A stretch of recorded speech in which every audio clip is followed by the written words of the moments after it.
Good evening, ladies and gentlemen. How's it going? It's me, Comic Crack. A little bit of a different setup here for this Sunday wrap because I have a bunch of stuff to show you to talk about. So I figured we'd do this setup instead of seeing my dashingly handsome face on your screen. So right off the bat, shout out to Mr. Colin Blanchett, Mr. Canon CEO himself.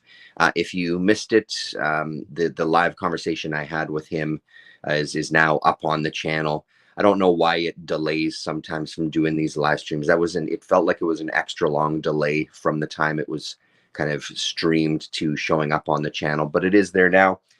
We talk about the new issue, we talk about the old issues, we talk about what's coming in the future. So go and check that out.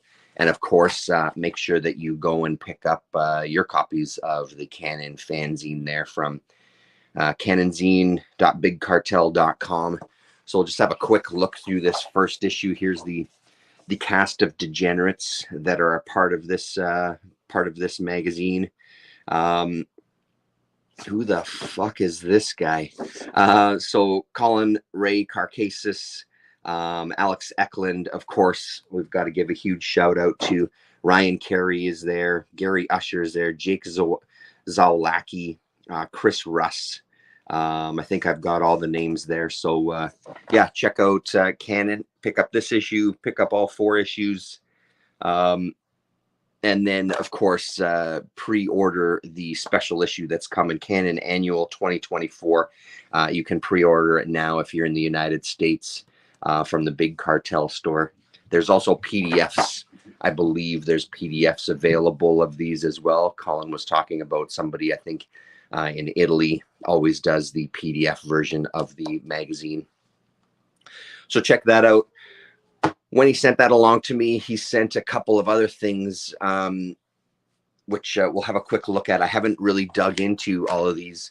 I've started work this week or the past couple of weeks, so it's been a bit busy. Los Angeles Times comic collection here. Jaime Hernandez on the cover. Johnny Ryan is in here. Archer Pruitt, Matthew Thurber, Charles Burns, Julie Doucet, John Pham, who else? Ernie Bushmiller, etc., etc. Not Johnny, my man, Johnny Negron, who I haven't thought about in a long time. I came across some of his comics that I have in my collection when I was organizing one of the drawers in my filing cabinet where I have all of these minis and independents. Haven't looked at Johnny Negron for a long time. I was a big fan of his. Ben Mara, of course, is in here. So this is a really, really including, oh, geez, I just noticed that. My man, Will Sweeney, another one of my favorites. Lale Vespin is another good one too, but Will Sweeney, hey, Imagination Car. How the hell did I miss that? I'm going to have a closer look at this, apparently. I just did a quick flip through when it came in the mail, so thank you very much to Colin for that. He was also thinning out his collection, and he passed on some stuff. I think maybe some doubles and things that he had. Leopoldo Duranonia. Boy, I'm sure I butchered that. Good old Fantagraphics. So talked about it a few times. There was an era of kind of these, Fantagraphics and Drawn and Quarterly where the magazine format seemed to be all the rage. This is from 1989. I don't know this at all. I think I recognize that name, but I don't know from what. Having a flip through, it looks great. It's hard not to say the usual about some of this stuff, so I won't bother. But this is glorious black and white. It looks really sharp. So I'm looking forward to digging into this one. Graphic Story Monthly he sent along as well. I've got a few issues of this. Not a magazine that I see everywhere. So this is very cool to have another one of these. Who do we have in here? Balthazar, Patrick Moriarty, Ward Kimball, Douglas Michael, Frank Quinn, Jacques Tardy, Rick Geary is in here as well. Wolvertunes ad on the inside. It's a great book. I've got that book. I love it. I was watching a artist edition channel today. I can't remember what it's called. I've never seen it before, and he was looking through a Basil Wolverton artist edition, and it looked gorgeous. It had some of these portraits in there, so but that gigantic artist edition size. Yeah. Prime Cuts, another Fantagraphics that I've got a few. Forgerelli, hello. Graphic Story Monthly is one of the lesser known Fanta anthologies. Yeah, I can see why. It's not easy to find. Same with this Prime Cuts. This is Prime Cuts number 3. Rick Geary on the front cover there. Jim Woodring is in here. Charles Burns is in here. R. Crumb is in here. Chester Brown is in here. This is a stacked issue. I was really excited to see the Woodring because I don't think it's a Woodring I've seen before. I recognize that I don't remember what it's called. I see a message coming in from Colin there. I don't remember what that channel is called. I can look up the Artist Edition channel and send you that info. I recognize this image, but I don't think this appeared in any of the Jim magazines. I mean, it's been forever since I've flipped through those. But I mean, I don't remember this illustration either. So I'm a huge Jim Woodring fan, enormous Jim Woodring fan. So this is great to have this. There was a time in those Jim issues where he was doing these kind of like text pieces, these almost like surrealistic stream of consciousness type of storytelling with these kind of spot illustrations. But his work, of course, we all know Jim Woodring. But it's gorgeous, man. It's gorgeous stuff. So this is super cool to have an issue of that. Well, not last, but from the stuff before we talk about the stuff that I've read this week, he also threw in Real Girl. This is issue number 1. I think after this, it went to comic size. That could be our Artist Edition Index. That's very possible. Scott V, is that the guy's name? That's very possible, though, there, Forgerelli. I've got a couple of issues of the Real Girl comic, 1 or 2. I'm not sure how many. But Donna Barr, Terry Laban, Mario Hernandez, Diane Newman, Mary Fleener, Steve Laffler, Leslie Sternberg, Robert Tripto, Trina Robbins, of course. Angela Bocage is the editor on this. So this is great. Yeah, it's super cool. What year is this one from? 1990. So issue number 1 from 1990. Look at that. Forgerelli putting the link in the chat there. Hopefully that shows up for people. Have a look at that, Colin, if you're watching. That's probably the same channel that I'm thinking of. In case you don't know, Colin is a mensch. Look at this shit. The final Hate annual that I needed, and Peep Show issue number, what was it, 15. This is amazing to have these. I've finished, I'm now completed with my original Hate run. So this was the last annual that I needed, and it didn't disappoint. This was such a good issue. We find out more about Lisa's family when she goes back to visit them and brings Buddy and their son back. Buddy doesn't know anything about the family and starts to kind of get the inside scoop of what her life was like pre-Buddy, and it's so good. And yeah, I'm so glad to have this finished. So thank you, huge shout out, and thank you very much to Colin. This was kind of one of the first things that I read. I think I sat at the dining room table and intended to just look at the first couple of pages, and then ended up reading the whole damn thing. So broken up into 2 kind of chapters: Heaven, where we focus on how wonderful their life is and how lucky they have it. And then, of course, Hell, when she goes and gets reminded of kind of where she's come from. So I think it's a standout issue for sure. So really, really great. And I mean, moment of silence for Joe Matt, because this was outstanding. I sat on the shitter and I read this thing. I figured it was only appropriate. I loved this issue. This was what a way to kind of remember Joe Matt. So there was a few pages in here that were incomplete that Chester Brown inked. Pages 27 to 30 inked by Chester Brown. So the last few pages. This is Joe Matt leaving Canada and moving to LA. Great, great inside cover there. Stuff to keep, stuff to maybe, and then here's the things he's selling. I think we can all relate to this level of purging, but this is, and it makes sense why this reads the way that it does. He's been working on it for goddamn long enough before he died. So it wasn't kind of what you sometimes can fall into, where it's an artist revisiting a character from the past and doesn't quite have the chops. This is when he still had the chops and was very much in this world and in this mindset.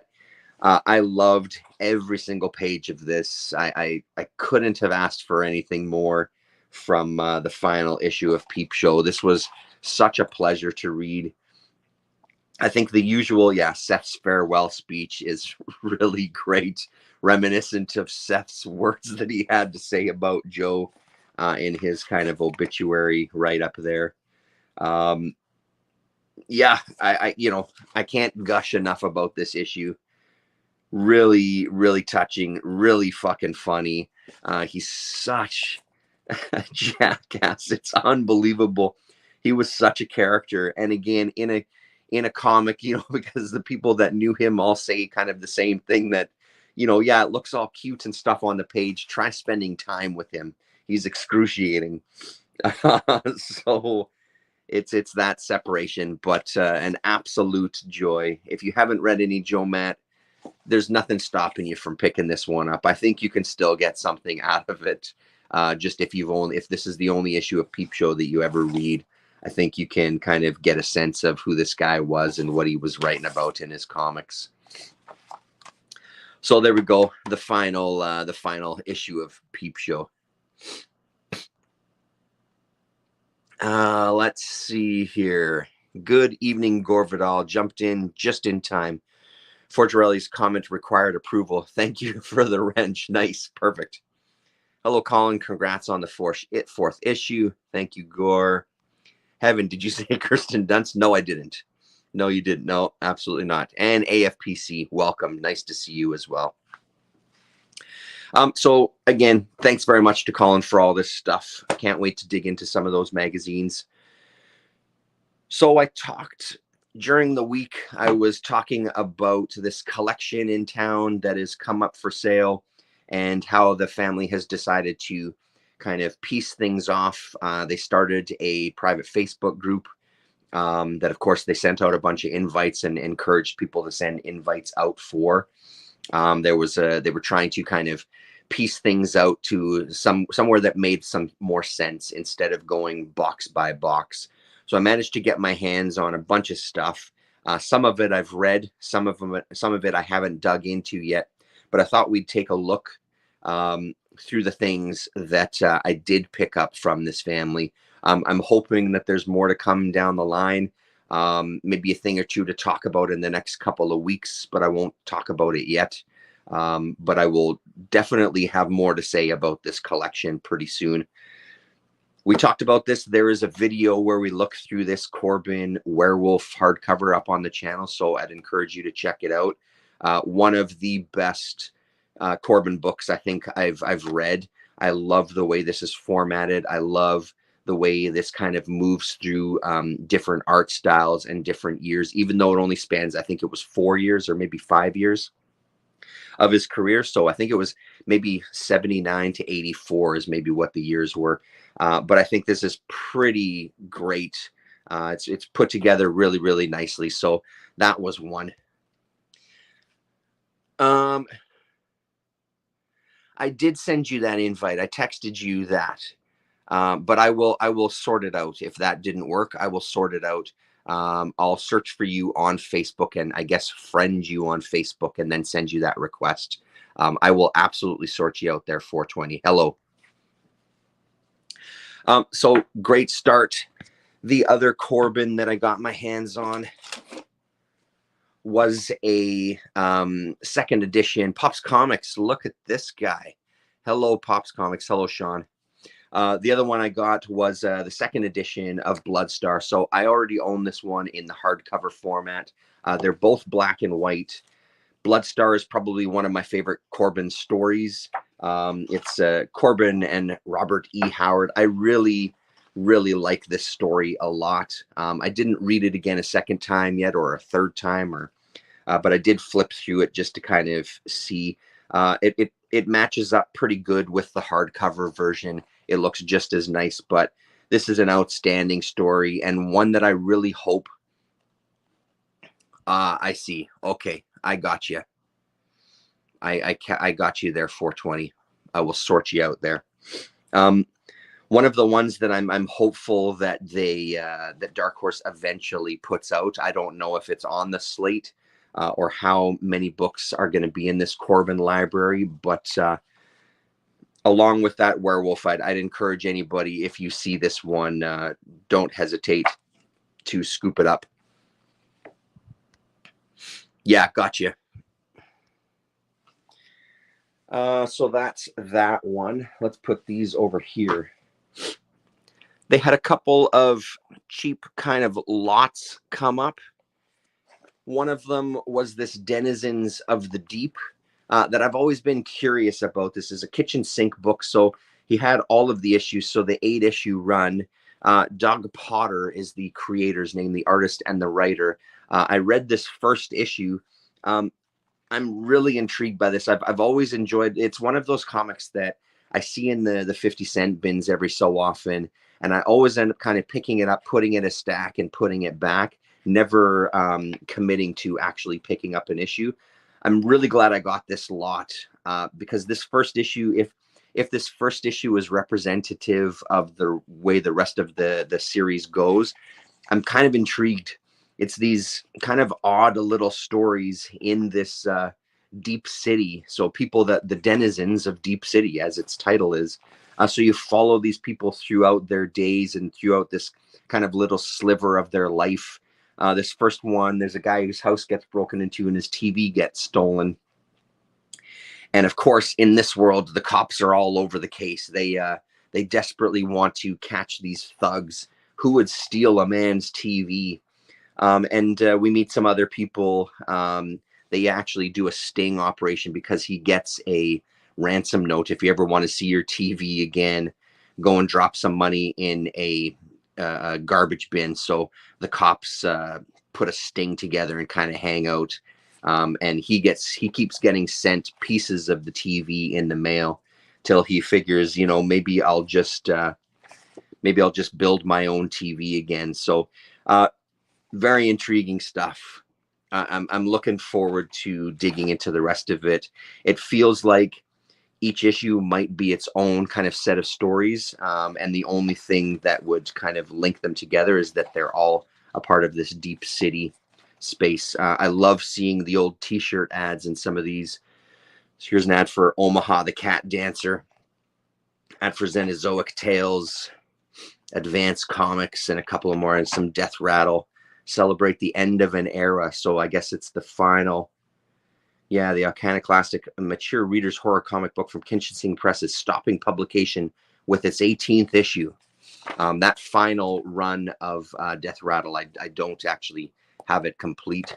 So this looks pretty great. I'll kind of keep talking about this as I read them.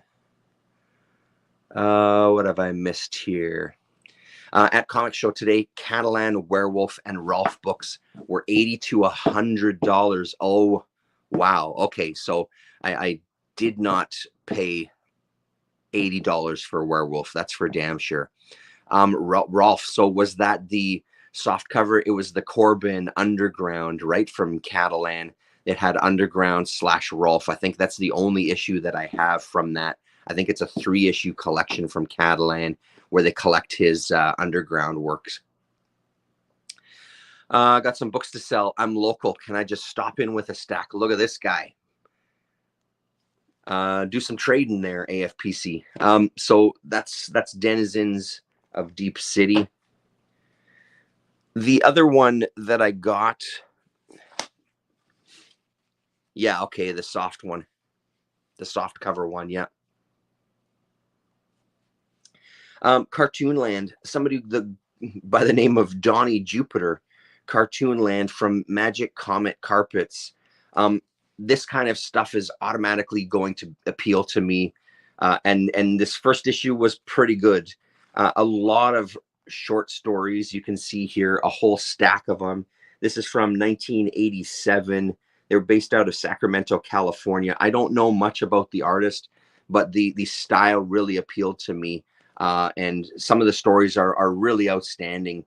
The promise with stuff like this, the only downside to some of this is that there was so many stories. You feel like even the ones that appear to be the first chapter in something a little longer format, it's just so dense with stories that it doesn't kind of seem focused. So I wonder what the story is with this creator. If anybody, of course, knows, I'm looking at you, Russ Works. If anybody knows the details of Mr. Donnie Jupiter, please feel free to enlighten us in the comments or in the chat if you're in the room already. It almost feels like a retrospective. I think there was only the 2 issues of Cartoonland, but it's really great art. Again, it's that perfect kind of combination that appeals to me, looking pretty pro, but also still retaining some of that, you know, some of those rough edges. And also there's a ton of influences in here. Like that's a Vaughn Bode woman if I've ever seen one. So there's a number of times in here where it really feels like this is an artist that's pulling influence from all over the place.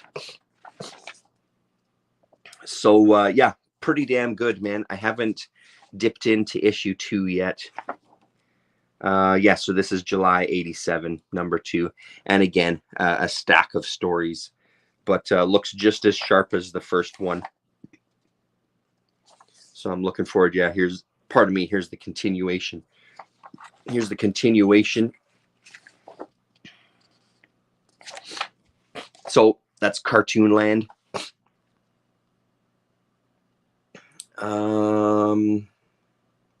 No trades. Getting rid of my collection. You're getting rid of your collection. Okay, understood. The most expensive limited edition hardcover comics ever are the Corbin ones. I've seen several go for $1,000 plus. Oh, wow. I mentioned Heart of Darkness by Donnie Jupiter in the past, which is great. Okay, cool. Heart of Darkness. I'll keep my eyes open for that one too. Yet another stack that I got my hands on from this collection was most of the Vortex Comics run. I think I'm missing, this goes up to 12. I think there might have been a couple of issues after this, but it's the first 12. There was a few of them that were doubles for me, but the ones that I picked up were in a little bit better condition than the ones that I already had, so I sort of swapped them out. Vortex Comics is a Canadian company. We've looked at them before. Again, it's always a surprise to me, the names that are in these. I think, was it in this? Oh, no, sorry. Here's number 13. So 13 is the last one that I have. Yes. So a surprise to me. I didn't realize that Howarth made an appearance in these. There's some early Sam Keith in here too. This is possibly the issue. Maybe the Kayfabe guys looked at this issue on their channel because of the Sam Keith. But fun anthologies. I haven't sat and read this stack yet, but it's on my plate, ready to go. I'll show you the Sam Keith stuff here. Yeah, here we go. Here's the Sam Keith. Very much him. So 1984, very much him. This is early on in his career. Not his first stuff, but it's pretty early. You can see that it is Sam Keith for sure, but he's still got a little ways to go before he kind of gets to where we all know him. And like I said, nice surprise to see some Matt Howarth in here. Just a little short 2-pager, but classic Howarth with his detailed and pixelation and all these kind of things. So yeah, a great series. Glad to, they're not easy to find, even though this was Canadian. It's not easy to find all of these issues in the bins up here. I have found, like I said, a few in the past, but it's hard to find the whole run. So it's nice to have a good chunk of that crossed off the list. And last but certainly not least, it wouldn't be the Comic Crack channel unless we talked a little bit about some smut. Let's have a look. Yesterday, a customer that frequents my local comic shop gave me 40+ Buffy the Vampire Season 8 comics. She was selling Steven books and knew I had been looking for the painted covers from Season 8. That's amazing. Nice Vortex books. Thank you very much. Yeah, it's going to be fun to read that. So again, throwback to the beginning of the video. I know Colin has mentioned to me in the past about Cha-Cha Comics. Jeff Nielsen had a $2 Howarth mag in his stuff. If you're looking, forgot the title. They're probably Particle Dreams, I'm guessing. If it was magazine sized, it probably Particle Dreams. This is Cha-Cha Comics.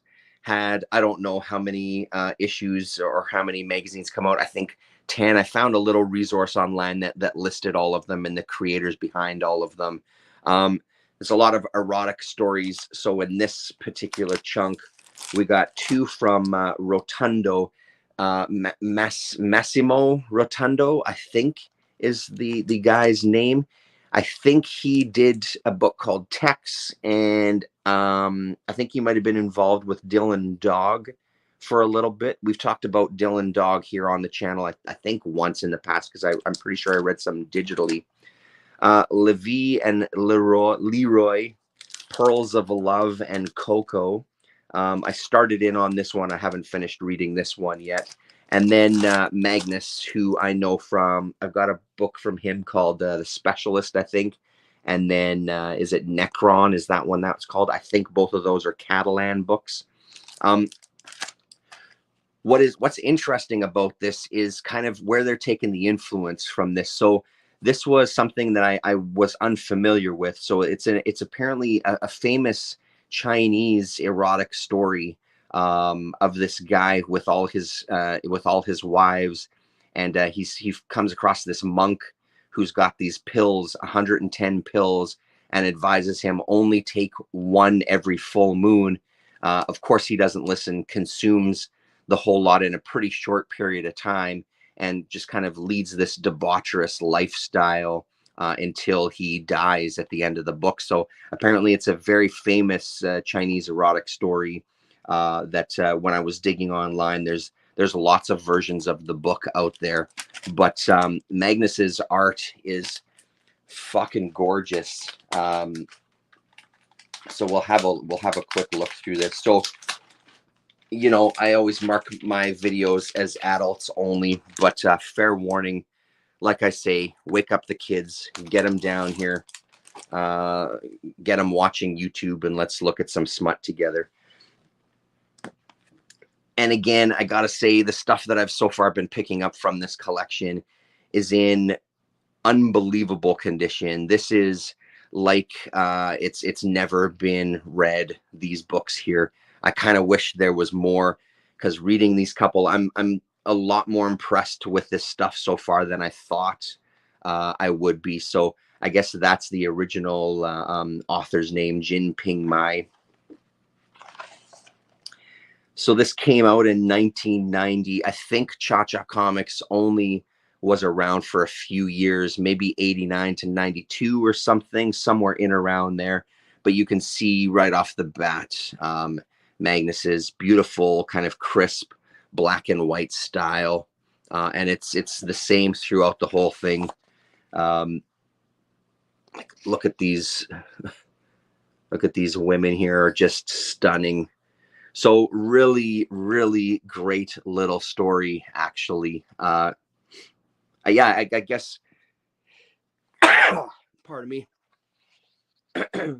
I guess I just didn't know what to expect with this. I figured, I expected this, but I didn't expect an actual kind of story.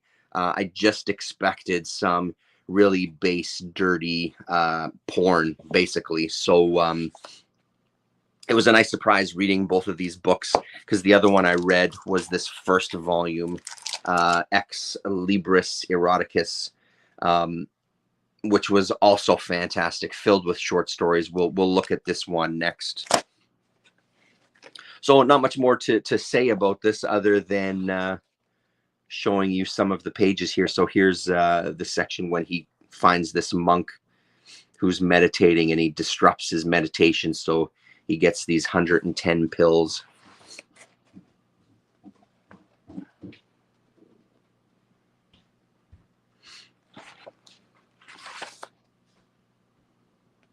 There you go. So that's Magnus. Put this over here. And so for the Rotundo, there was three books in this Ex Libris series that he did for Cha-Cha. I think there was 3 volumes of this. So I think a lot of this was based on, let's see, the end of the 19th century. The bourgeoisie and the aristocracy practiced a secret pastime, erotic literature. They ordered books from established artists like Beardsley, Klinger, Rops, Klimt, or von Bayros. These books appeared in numbered editions, which were strictly limited. Each patron gave the artist detailed indications concerning his intimate tastes and personality. Protected by their high social positions, the patrons had nothing to fear from the courts, which considered every text or image dealing with sex to be a criminal offense. So kind of a pastime of the wealthy and upper class. So I assume that all of these stories are based on those texts. Let's take this tape right off so I don't make a mess of anything here. I know the book texts, and I know that I've read some Dylan Dog. When I was looking through this art, it didn't kind of ring a bell with me, but I do like the very clean line of this artist, Rotundo. In one of the, I don't remember if it was in one of the magazines that Colin gave me, or if it was in the Vortex series, there's an artist that does stins, I think is what it's called. And this kind of it kind of reminds me of that a bit, and I'm blanking on that artist's name. So right off the bat, I got a little nervous reading this first story because there are animals involved, and we'll just leave it at that. But again, the stories, again, thinking that the stories were just going to be these base, dirty porno kind of pieces. Pleasantly surprised that it's not only about that. Yes, that's a big part of it, but there's a lot of other things going on in these little stories. So pretty entertaining. Maybe I'll flip past these pages a little bit quicker. I don't mind pushing boundaries, but I don't want to go too nuts here. Yeah, we get a little short strip, some bondage. Great story about this Peeping Tom and kind of his life. This was probably my favorite story out of the whole thing. I guess these days they'd call this guy a cuck because of the way the story ends. So really, really great. I'm really looking forward to digging into these, and it's now on this company, this Cha-Cha Comics is now on my radar to see if I can find other books from them, because yeah, really good shit. Not much else intelligent to say about it, to be honest, but there you have it. Little Rotundo. This last story was pretty good too, about this artist trying to sell some of his erotic art to this upper class lady. and she wants nothing to do with his smut, kind of putting on airs that this sort of thing doesn't appeal to her, when of course behind closed doors, the real life depictions of what was painted completely appeal to her, including this gentleman wearing a bull's mask, who apparently has a very large member that all of the women pay big bucks to come and spend time with him, including our upper class lady who's turned down the artist. And in a shock and surprise twist, because nobody saw it coming, it's the artist behind the mask as well, and he reveals himself to her in the last page. So really, really great. So that's Ex Libris #1. And we'll take a quick look through one of these.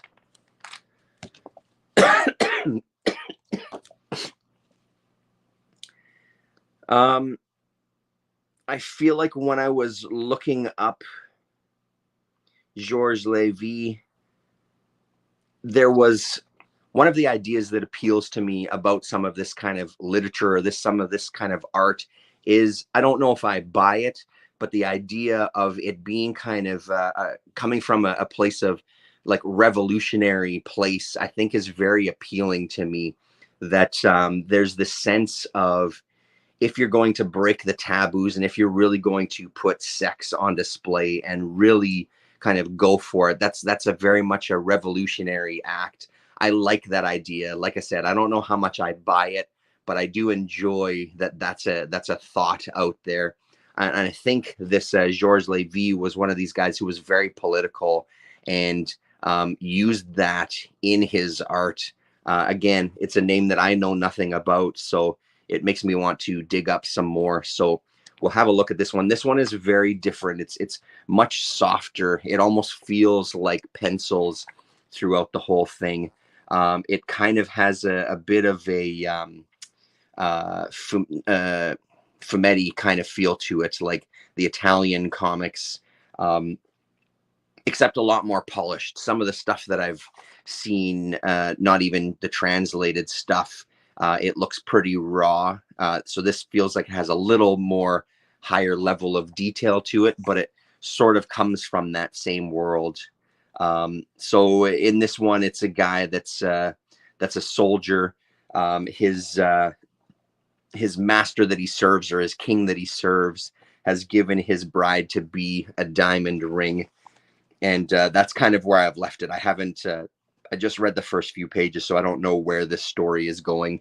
But again, it looks beautiful. Really looking forward to digging into some of this some more. And it's the same team on this Coco as well too. So beautiful books. What did I miss here? Let's see. Jeff Nielsen. Alain Delon has died. Oh, I saw that email from you, along with Gina Rowlands, who also passed. Great actors. Alain Delon is amazing. Dylan Dog is so great. Yes. Not enough nudity. Yes. Yes, Donna Barth. That's it. You got it. That's exactly the name. Thank you, AFPC. Dude, nice acquisitions. Jonah Jello, how the hell are you, man? Nice to see you. Magnus, those Cartoonland issues. Wow, never seen that title yet. Wonderful story. Spoken like a pro music and comic collector. Attention to notable publishers and producers. Yeah, absolutely. I have zero problem with porn comics, but I hate the pseudo porn stuff like Everett Hartso. I don't know that name there for Girelli. Yeah, I don't have any issue with it whatsoever either. I mean, anybody who's been watching this channel long enough knows that, yeah, that it doesn't bother me in the slightest. Struggling to see if there's anything else to talk about. There's really nothing else other than thank you very much for coming and hanging out. It's nice to see you all. I'm really excited about this collection. I'm really excited to see what's coming. I think she's taking about a week off as she goes back to work. I think that in the conversations that I've had with her, I think their perspective on how to deal with a collection this size has changed a bit. I'm hoping that some of the conversations I've had with her lead to them maybe trying to do a small comic show. I think that would be a great way to kind of get some of this stuff out. So, like I said, I guarantee you'll see more stuff from this collection under the camera, and we'll be talking about it for sure. But so stay tuned, and 420, I will absolutely sort you out. You're better off not knowing who he is. He goes right up to the porn line, but he's afraid to do the actual thing. See, that's what you might call a coward. If you're gonna go for it, just go for it, you know. So right on, everybody. Thanks very much. We will talk to you next weekend. I don't know if we're gonna have a chat again because of the work schedule here. We'll see how it goes, but maybe Rasa and I will be back next Sunday for our chat. If not, I will see you next Sunday night. Right on. Talk to you later.